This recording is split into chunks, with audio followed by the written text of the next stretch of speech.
Here's Philippa Forrester. It's day 4 at TechnoGames. Time to sort the GoBots from the Slowbots. The biggest and the best in cybersports are revving up and getting ready for action. Getting ready for the biggest robot tournament in the world. From the Technodrome at Shepperton Studios, we bring you TechnoGames 2002. Coming up, tackling robot style in the football. 10 more swimmers seek the remaining quarter-final places. We have live action from the sumo semis. The lightweight sprinters are raring to go. And don't miss some simply stunning creations in the submersible swimming. And the final of the cycling event. And giving us their piercing insights today, as usual, are Robot Wars veterans Professor Martin Smith of the University of Central England and Professor Noel Sharkey, Director of the Creative Robotics Unit at Magnum. The first action we've got for you is from the glamour event of the tournament, the football. This is a new event for TechnoGames, and here's how the very first matches turned out on Tuesday. It's Buggy against Big Bro when it comes to attacking. Oh, and Big Bro lets it slide in. Again, Storm Chaser against a weakened team. Storm Chaser, it's number 7. Barry Davis was watching today's action earlier. Mighty Mouse and Wolf have teamed up together to make a football challenge. Mighty Mouse from Clifton in Nottinghamshire, Wolf from Swanley in Kent. The opposition is provided by Snowstorm from Durham and the Cat's Whiskers from Addleston in Surrey.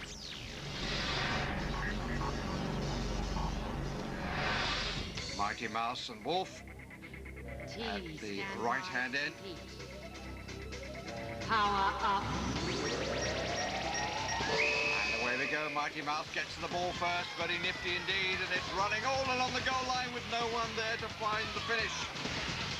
Here's Cat's Whiskers trying to clear. Mighty Mouse unable to take the ball. Oh, good play by Snowstorm, and a fine goal. Came from deep. Determination lifted the ball, rode the challenge. Ball rolling into the goal. Snowstorm again, but losing out to Mighty Mouse, who equalises. Snowstorm again. Yes, it's gone in. Second goal for Snowstorm. And a hat-trick. Not quite sure what the Wolf was doing there. The defender in trouble again, and once again it's Snowstorm. A 4th goal, 4-1 now. And Snowstorm the top scorer in the championship. Too easy. All the goals from Snowstorm. Mighty Mouse finding it very difficult down that right side. Snowstorm now is taken out of the play there quite beautifully. Gets his own back, takes on the world and his wife, and the ball is going to go in, and Snowstorm, can it recover? Yes, no, yes! Ah. Goal was yawning, but it took an awful long time to get the 5th. 5-1. And all 5 and now 6 scored by Snowstorm. Been a pretty unequal contest down the right side. Poor Mighty Mouse has been muscled out of it and now concedes an own goal. 7-1. Managed to get hold of the ball, was buffeted away as it was trying to turn. Sad state of affairs for Mighty Mouse and Wolf, beaten by 7 goals to 1, all but one of those 7 scored by Snowstorm. Within seconds, goals were scored. It was a high-scoring match as well, wasn't it? Yes. Well, for some. Snowstorm's such a spectacularly good robot. It's got very, very good directional control. They can go in a very good straight line, and then they can put an electric motor on to change the speed of the 2 wheels. It's a very clever, it's original, there's no other robot that does it, and it gives them very good straight line accuracy and very fast turning ability too. What I found disappointing, and perhaps a little bit unfair because it's not the rules of football, but Mighty Mouse was really fast, very manoeuvrable, and they bullied it and blocked it a lot. Cat's Whiskers is worth a mention because it's the most powerful robot there with 2 1-kilowatt motors, I think. Is it really? But it hasn't got the directional control, so missed an obvious goal because of its lack of controllability. Thank you. And we'll have coverage of the footy match featuring the Savage Toaster and Celestial Terror teams battling for a semis place later in the show. Next up tonight, though, we've got more action from the pool in the swimming. This is the story of the event so far. And the world record is in its sights, and Boyant makes it in the corner to be the second qualifier. Nautilus Mega Kid comes in 31.19, and K9000 does get away from Supersonic Squiddy. Tad 1 wins, Hydra 2 comes in second place. Hypocrite is coming in alone, and it beat the Penguin. Some of the competitors more freestyle than others there, but for the best of today's action, it's back to Barry. 3 schools teams and 2 family teams in today's first heat. Cyberduck from the Cliftonville Middle School in Northampton is in lane 1. In lane 2 from Harpenden in Hertfordshire comes Crocotron, grandfather, son and grandson. In the middle lane, Eric the Eel II from Queen Elizabeth Boys School, Whetstone in Hertfordshire. In lane 4, Doggy Paddle Deluxe comes from Eastbourne in Sussex, father and 2 sons. And in the outside lane, Erica II, entered by the Barking Abbey School in Essex, teacher and 2 pupils there.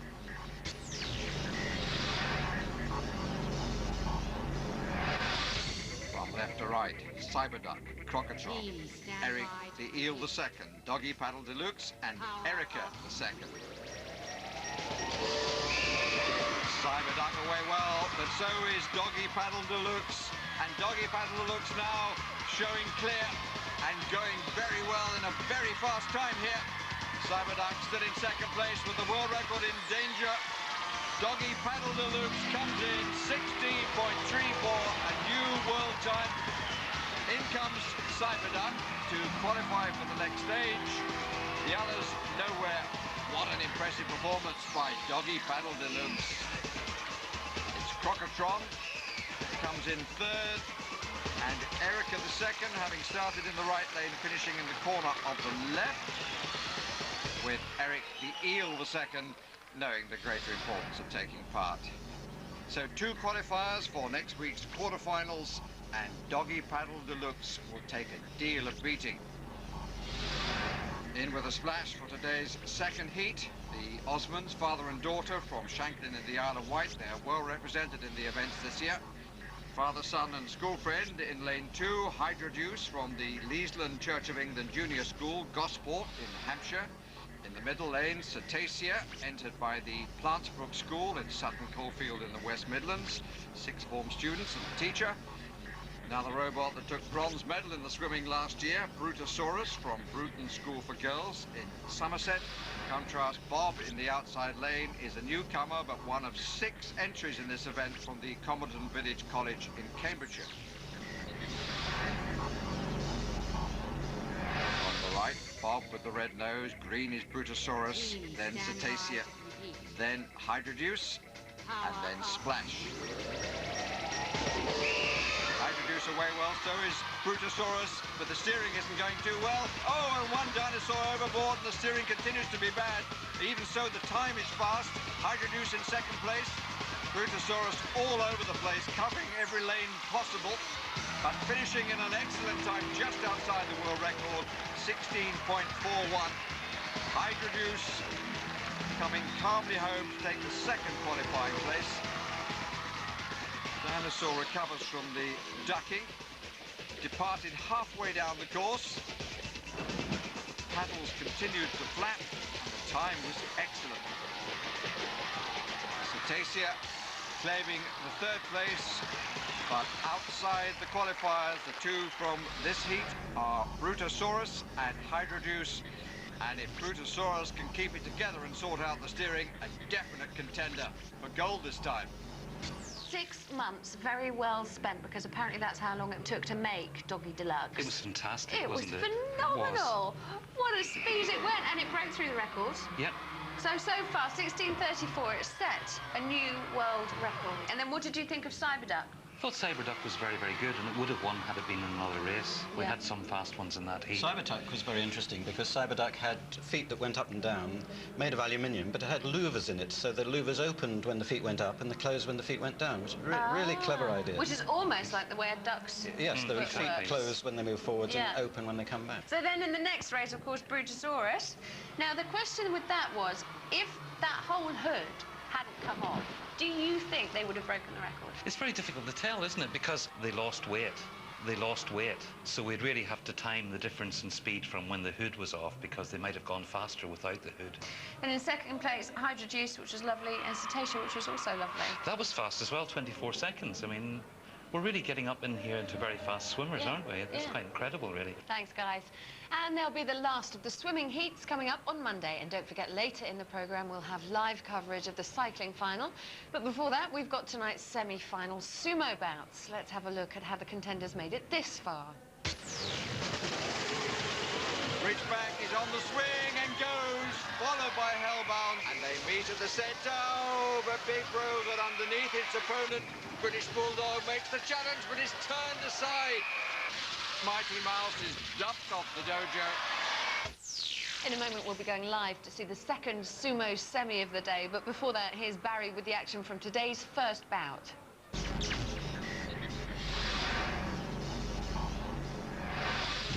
Nice, gentle family contest for the first bout of today's sumo wrestling. Hellbound from Yelverton in Devon, and Big Bro from Brighton in Sussex. Big Bro on the right.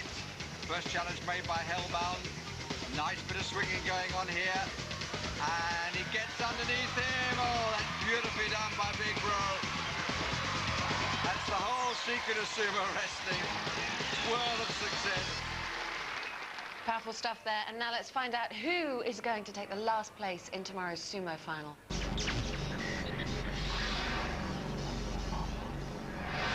Storm Chaser in blue from Huntingdon in Cambridgeshire.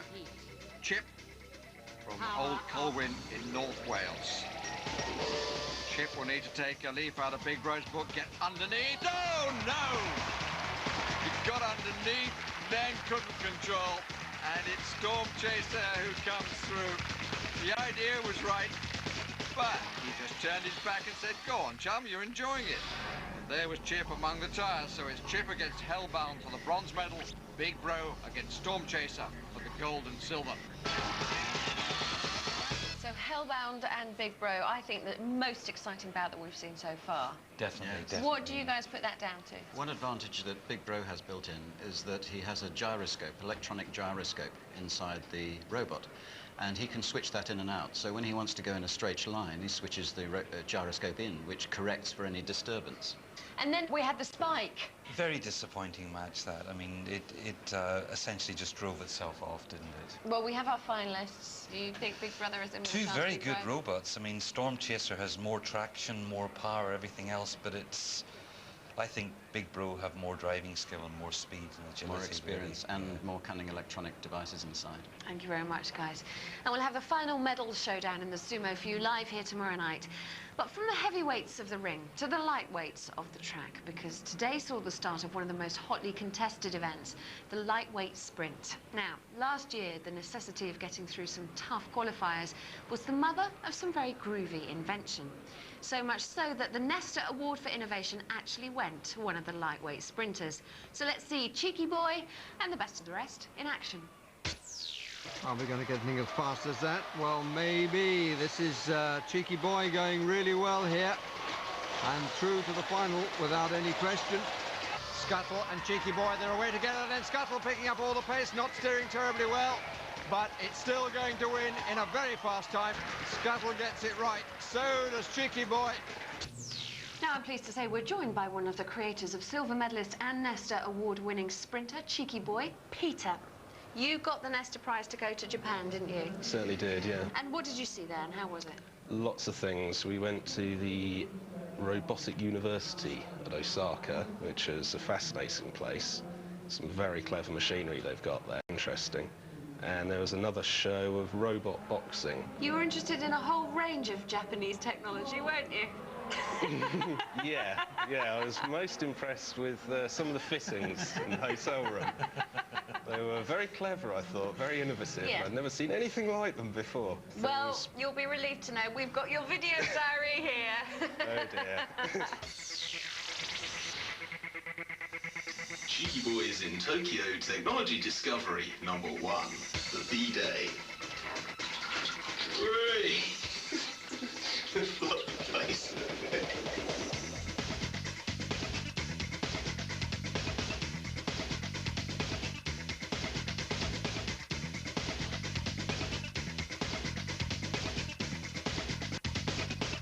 And was it the trip of a lifetime? Pretty much so, yeah. Yeah? It was very good. It was well worth. I mean, Japan itself is an incredible place. Strange things happen there. Now, strange things happen in TechnoGames. How are you going to perform this year?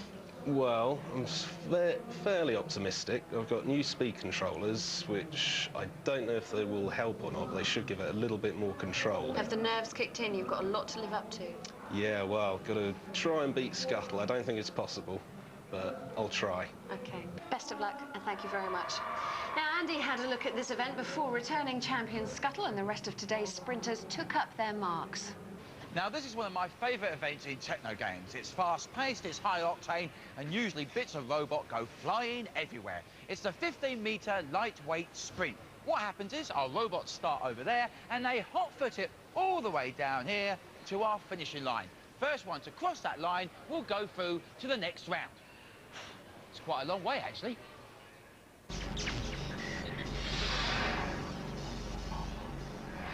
Hi, we're from Bolton School. I'm Chris, this is David and Greg, and this is Daisy, and she's a mad cow. It's a six-legged sprinting robot. It's got carbon fibre legs, and it stays by altering the stride on one side. Well, slightly mad maybe, but Daisy did a good job in today's first heat. Kept a good course too, and the pace wasn't bad. Too hot for Cockatron, who finished in second place with the follow-on third. Daisy coming in a time of 1:29.31. This is I Like Spike, and it's based on an idea Jonathan's had in his head for about 20 years. It works on a predetermined sequence of extending and retracting legs. Basically, the front legs go in, the back legs sort of come out, and it pushes the whole ball forward in a sort of a zigzag motion down the track. It's extremely cunning. Now, if you'd like details on how this spiking ball of a robot works, then visit the BBC Robot World website at www.bbc.co.uk/robots. London entered Bugbox, though, was much the quickest in Heat 2. Spike kept going forward, but not sufficiently quickly. Wiz from County Derry had trouble with direction, and Bigfoot just went at his own pace. Bugbox, who came home to win in 47.72, quicker than Daisy, but a long distance away from world record figures. So 2 qualifiers, Daisy and Bugbox, but neither looking likely to be the eventual winner.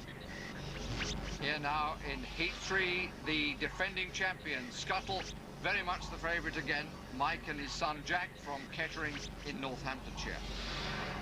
The next 2 lanes, family teams. Strutt comes from Dunscroft in South Yorkshire. And Cybersnail, entered by the marshals from Aylesbury in Buckinghamshire. And then on the far right, as we shall look, comes Team Lovebug, entered by 3 friends from Alton in Hampshire. I'm with Cybersnail, and it's no ordinary snail. We've got an out-of-balance gyroscope working through 10,000 legs. These are angled backwards and inwards slightly. Each revolution of the gyroscope is taking a little hop and a little step forwards.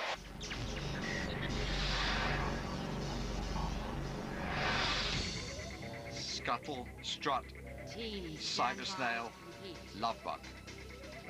Is the world record in danger? Oh, and it could be a tremendous start by Scuttle. Little trouble with the steering, but even so coming home and beating it by a clear second. It's a good contest, albeit at a slower pace. For second place, Lovebug on the right, Strut on the left. Between them, Cybersnail bringing up the rear. But the time is very slow. Cybersnail getting friendly with the lane marker, but really that heat was all about Scuttle from the start. Little legs flying through. Just the problem with the steering, if they get that right, they'll be even faster if that's possible. New world record. Cybersnail finishes eventually. I think we can safely say that was a very fast robot indeed.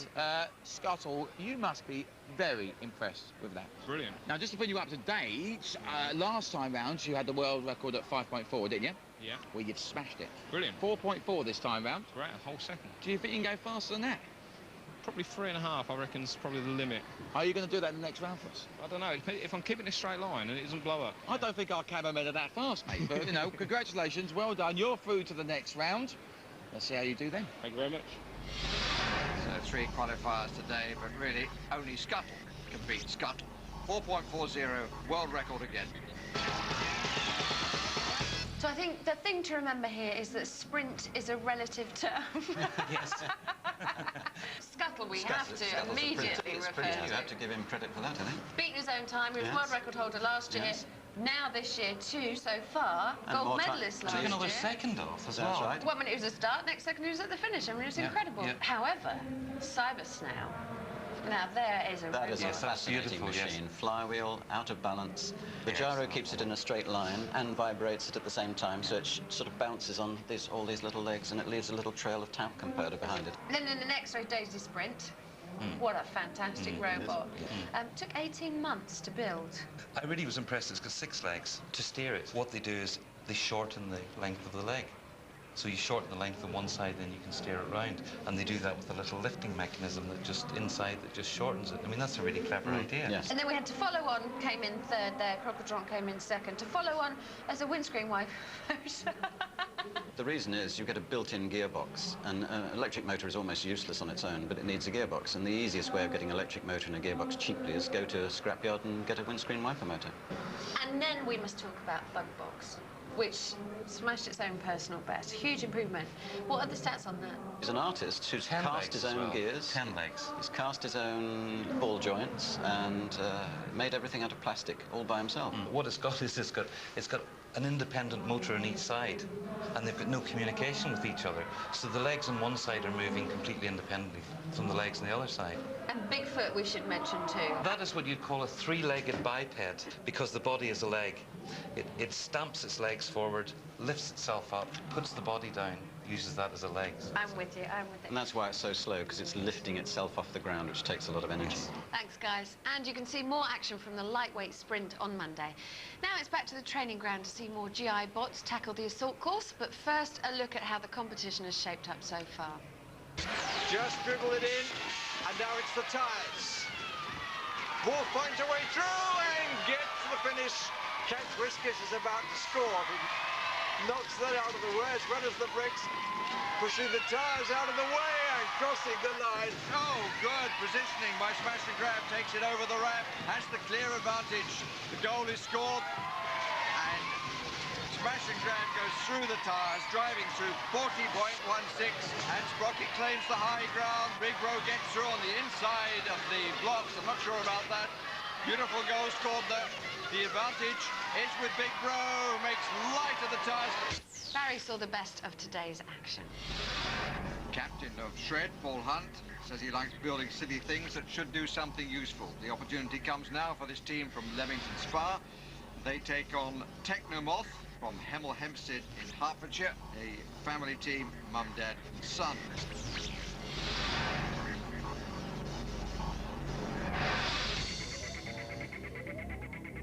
Teams stand by to compete. Power up. Shred on the near side, Technomoth on the far. Reasonably even start, then Shred gets caught a little bit, gets himself out of the problem of the first obstacle, then gets caught again but gets away. decides against the ramp, leaves it clear for Technomoth, who's going to take it and might gain from it because Shredder's got caught again. Technomoth with a clear lead, chance to score the goal, which it does. Shred caught again amongst the bunkers. Through the tyres goes Technomoth to win in a new world record, 30.5.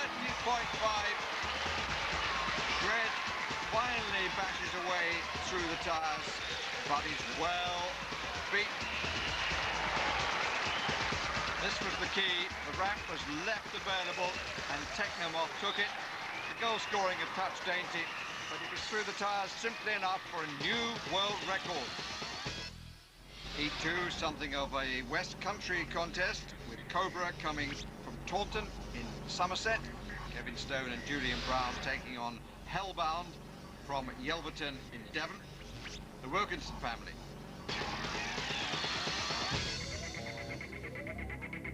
Teams stand by to compete.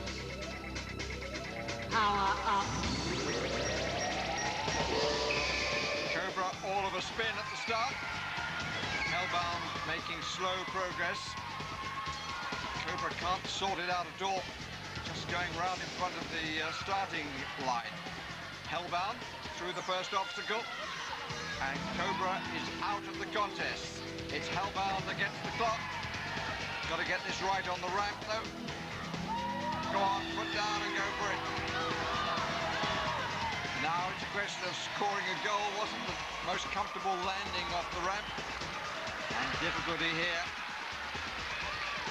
No control at all with the football. Could be here a long time. And Hellbound deciding to leave the football. There'll be a penalty for that, for not scoring, if you see what I mean. And here comes Hellbound to the finish.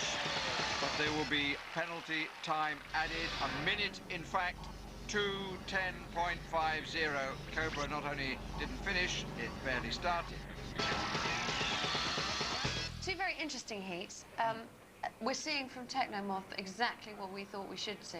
Although Yes. I was surprised. I mean, what it was with that, the bridge saved them so much time. Well, they had the other advantage of having that well-adapted scoop for the footballs, which once you've got the football in quickly and easily and accurately, that's a big advantage. The competitors did really badly because they hit the obstacles and that was the slow route. It was really Yes, the that's slow right. route, wasn't it? And Cobra did even went the wrong way. It behaved like a cobra, didn't it? did, Went didn't round it? and round all over the place. But Hellbound had a lot of time, didn't they? But I think what's interesting there is they spent a long time trying to score a goal. They rushed it. All they had to do was drift along, line themselves up neatly, and push it in. But it's stressful out. It's stressful out there. Thank you very much. And to get the specs on featured TechnoGames robots, log on to the Robot World website. Now, we'll have more from the assault course tomorrow. But now, time for action from a brand new swimming event, the submersible swimming. This event has evolved as a separate discipline to encourage innovative robot builders who've tried to move beyond the paddle for propulsion. Here's last year's trailblazer, Techno Tyrant, in action. Just as you thought it was safe to go back into the water, here comes Techno Tyrant, but on its inside, Robo Ducky, not impressed at all. Andy took a look at this brand new challenge before the semi-finals. Here we are back at the TechnoGames pool for a little bit of ducking and diving, or at least that's what our tech athletes say they can do, because it's time now for our submersible swimmers. Now, these amazing robots can actually swim underneath the surface. And to make sure you lot at home get all the good shots, we've got our award-winning cameraman, Will, in the pool. You all right, mate? He's lying. It's cold in there. Anyway, there's two heats. The two fastest robots from each heat will go through to our grand final. So now it's time to dive, dive, dive, and meet the teams. Over to Barry. Some good names in this first heat, starting with Don't Tell Him Pike from Exeter in Devon, and Don't Panic Chris Lever or Muriel Lever, presumably. In lane 2 is Neptuna, entered from Dunscroft near Doncaster in South Yorkshire, young Callum Stewart, only 12 years old. In lane 3, Yellow Bot Marine, comes from the York Model Boat Club. Lane 4 is controlled by 3 Scots who spent £50 on a piece of pipe and called it Drain Pike.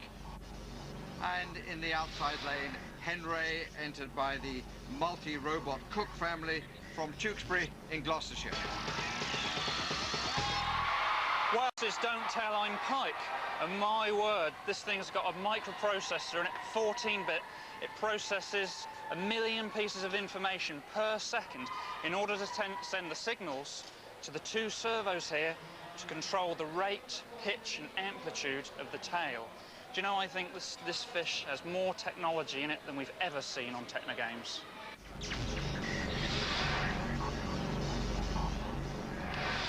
Will it be enough technology for victory? Team, stand by to compete. Power up. Thumbs up, ready for the start. And don't tell I'm Pike doesn't get away anything like as well as Yellow Bot Marine. Yellow Bot Marine's going to win this. Lovely underwater shot. Here comes Drain Pike, doing a passage through. But it's going to be a smooth and comfortable victory for Yellow Bot Marine. 20.59 the winning time. Drain Pike in 2nd place. Those 2 qualify. In 3rd comes Neptuna. Nice style, not enough pace. And don't tell him Pike was weighed down by all that technology. Rustling along the bottom. And Henry whirling away. None of the others a match for Yellow Bot Marine. First winner in the submersible event. And it just goes to show that our expert doesn't get everything right. Winning time, obviously a new world record. The first time the event's been held. Yellow Bot Marine, Drain Pike 2nd, Neptuna 3rd. Heat 2 sees Silverfish, entered by a family team from Cromford in Derbyshire in lane 1. In lane 2, all on his own and with shark-like tendencies, comes Predator under the guise of Paul Green. Lane 3, Sinking Feeling from Buxted near Uckfield in East Sussex.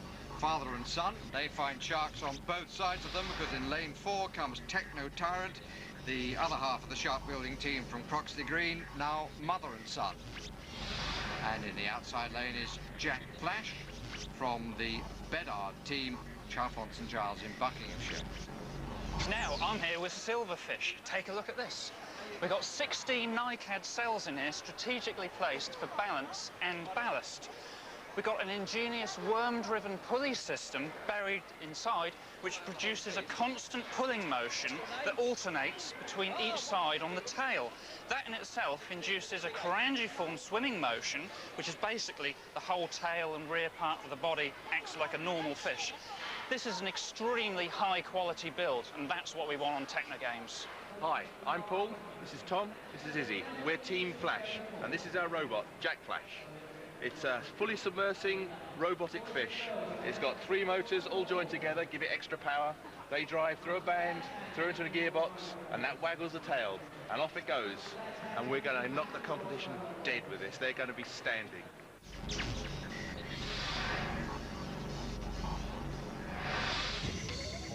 Sharks in lanes 2 and 4. Very different looking robots in the middle and on either side of them. And it's Techno Tyrant who makes the best start and Jack Flash following. Techno Tyrant, ooh, that's almost too realistic to look at. That's better.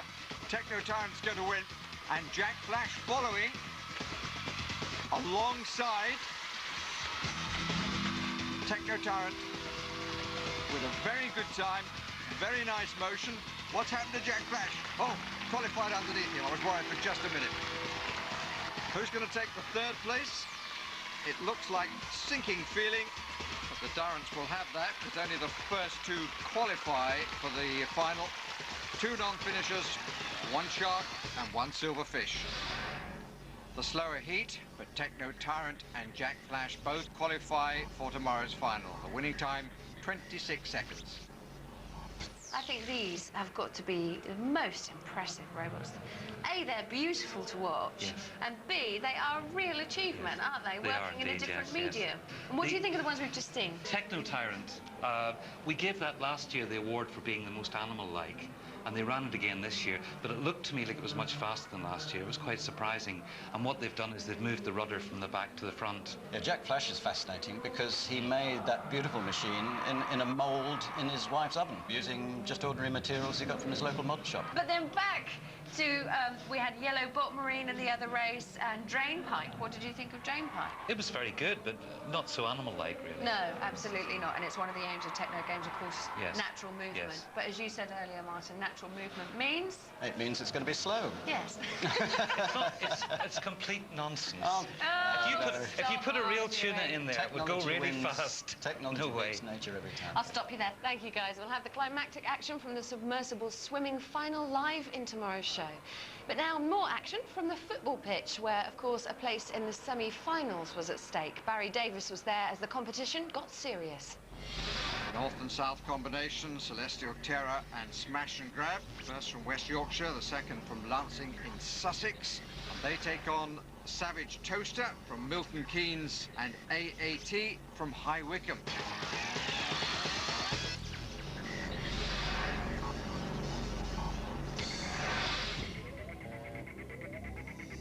Teams stand by to compete. Off-pitch teams. Power up. Ready with the tactics. Here comes the whistle. And the three of the four meet at the centre circle. Nobody showing too much interest in the ball. Celestial Terror coming back and leaving it now to Smash and Grab to defend. The ball locked between Smash and Grab and AAT comes loose. We've had some high-scoring games so far, but this one looks a little more defensive in style. And not a great deal of interest in the ball, but that's a good run-in by AAT to open the goal scoring. Very much an individual goal. Nice control. AAT again. Smash and Grab goes to meet him, tries to steer him away, but the ball is going to run over the line. It's 2-0 to AAT and the Savage Toaster. The dominant robot. Again a run in from the right. Well, they've got to do something about that. There's no defensive cover on the left side at all. Delight for the Ingalls family. Toaster putting the pressure on this time. And it's another goal. Very one-sided contest. AAT, the star of the show. Nobody challenging. Can it get its left and right together? Final whistle has gone. Rather strange finish. And the questionable reward for AAT and Savage Toaster is to take on the high-scoring Snowstorm and Cat's Whisker in the semi-final. Well, it probably wasn't the most exciting match of the lot, was it? No, no. Less goals than the others. Yes. Yeah, far fewer goals than the the best others. robot was the most powerful.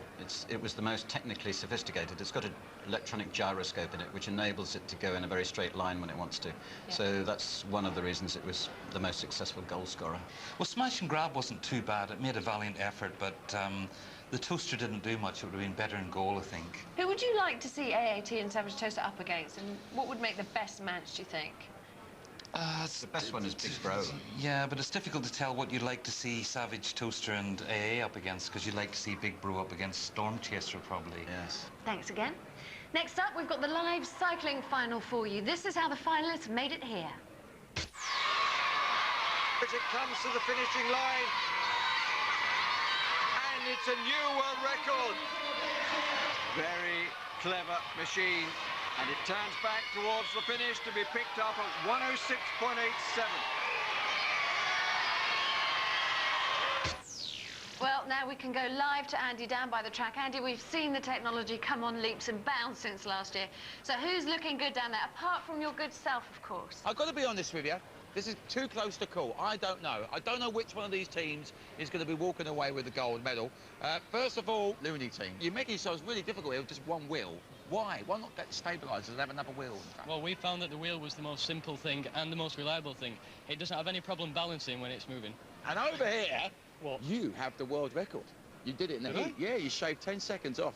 The world record. So you are the new holders of the world record. Too nervous. We've got to go home with something. Now, another thing I want to know is, like, your machine, it can do 15 miles an hour, but it can go faster, can't it? Never owned out. Why don't you do that for us today? Why don't you just go for it? Those concrete blocks are bloody solid. Listen, best of luck, teams. One of you will be winning the gold medal. One of you will be winning silver. Over to Barry. school team against family and friend. Bolton School, Greater Manchester, enter Looney Cycle. And from Chesham in Bucks comes Whiz Bang 2.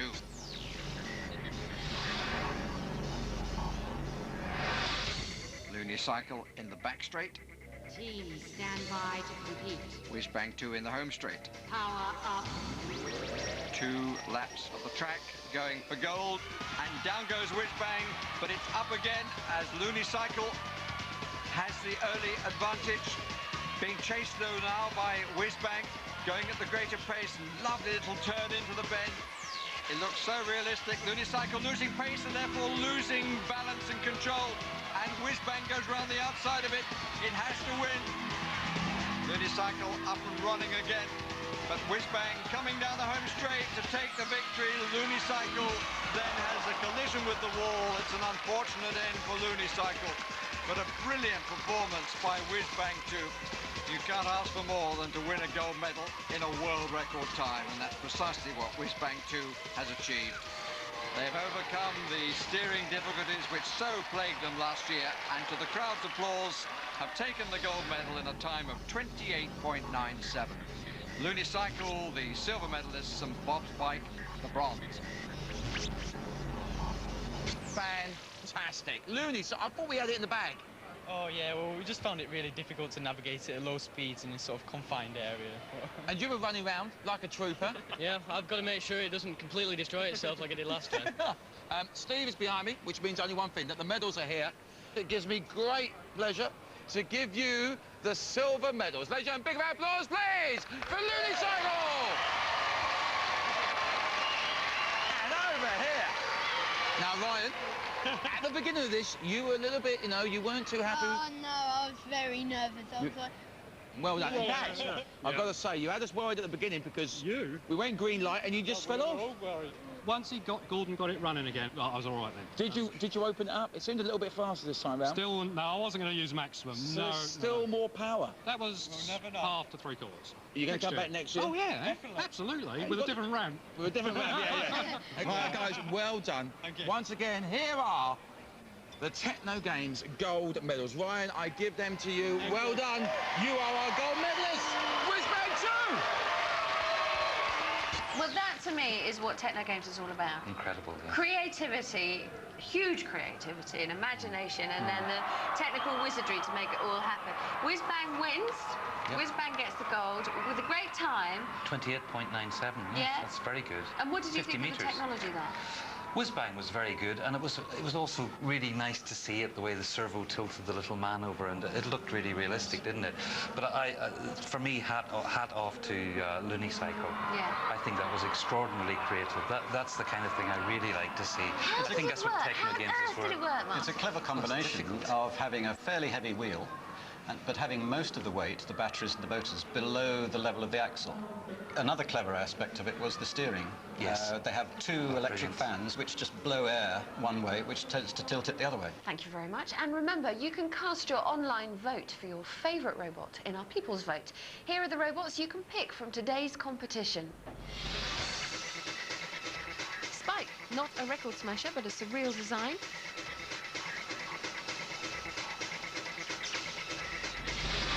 Whiz Bang, the winner of cycling. It's been tweaked from last year. Is it unbeatable?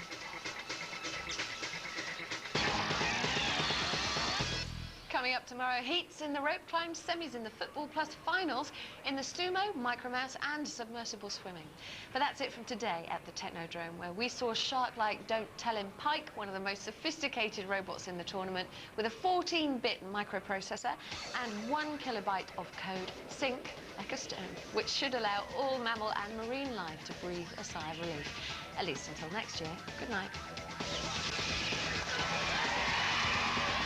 If you'd like details of how to take part in TechnoGames 2003, call 08700 100 678 for an application pack. Or if you have a text phone, dial 08000 15 33 50.